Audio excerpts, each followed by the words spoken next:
ডাকাত পিটাইয়া প্রমাণ সহ সেলফি দিলে 40% ছাড়, এমন একটি ছবি সামাজিক যোগাযোগ মাধ্যমে ছড়িয়ে পড়েছে। শুধু তাই নয়, প্রতিদিন দেশের কোথাও না কোথাও ঘটছে চুরি, ছিনতাই, ডাকাতির ঘটনা এবং গণপিটুনির ভিডিও প্রকাশ্যে আসছে। আইন শৃঙ্খলা পরিস্থিতি স্বাভাবিক রাখতে রাজধানী জুড়ে টহল বাড়ানো হয়েছে। নিরাপত্তা বাড়াতে বিভিন্ন গুরুত্বপূর্ণ ও কৌশলগত স্থানে পুলিশের ৬৫টি চেকপোস্ট সক্রিয়। এছাড়াও স্বরাষ্ট্র উপদেষ্টা পরিস্থিতি পর্যবেক্ষণে নিজে ঢাকার অলিগলি ঘুরছেন। পুলিশের ঊর্ধ্বতন কর্মকর্তারাও মাঠে।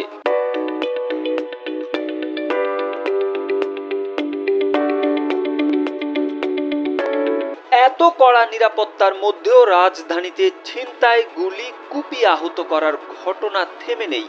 মঙ্গলবার রাতে যাত্রাবাড়ি এলাকায় ছিনতাইকারীদের ছোড়া বুলেটে আহত হয়েছেন মোহাম্মদ জাহিদ হোসেন নামে এক ব্যক্তি।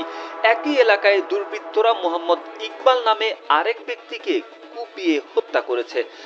বুধবার ভোরে ধানমন্ডি এলাকায় ছিনতাইয়ের শিকার হন এক দম্পতি।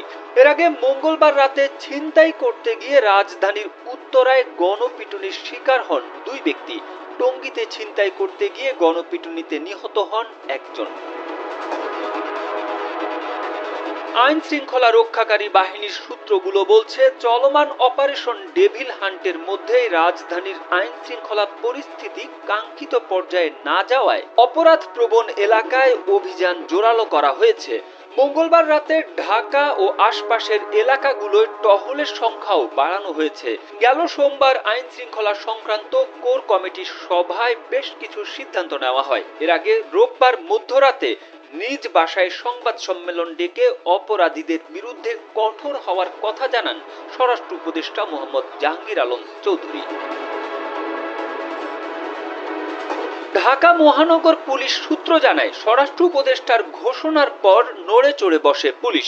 সোমবার রাত থেকে মঙ্গলবার পর্যন্ত ২৪ ঘন্টায় ডিএমপির ৫০টি থানায় ৫০০টি টহল টিম ও ৬৫টি পুলিশ চেকপোস্ট বসিয়ে তল্লাশি চালানো হয়, যা অব্যাহত রয়েছে।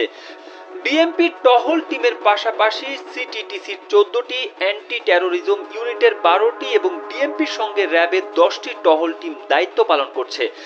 এছাড়া পুলিশের বিশেষায়িত ইউনিট এপিবিএন ২০টি চেকপোস্টে দায়িত্ব পালন করছে। তারপরও ডাকাতি ছিনতাই থামছে না।